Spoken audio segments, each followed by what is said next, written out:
也有几个问题，不知前辈能否解答一二？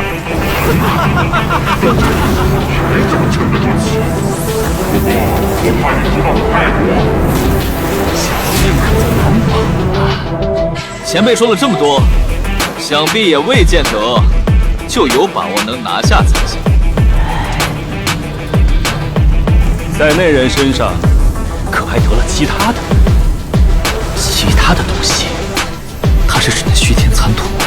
小辈，你以为本座会告诉你这些事情吗？那前辈以为在下就会告诉你一些与前辈无关的事情吗？这乱星海哪儿来的这么多万年天雷烛啊？此种神雷，在下还有的是。该说的在下也都说了，若前辈还是不信，那在下也没有办法，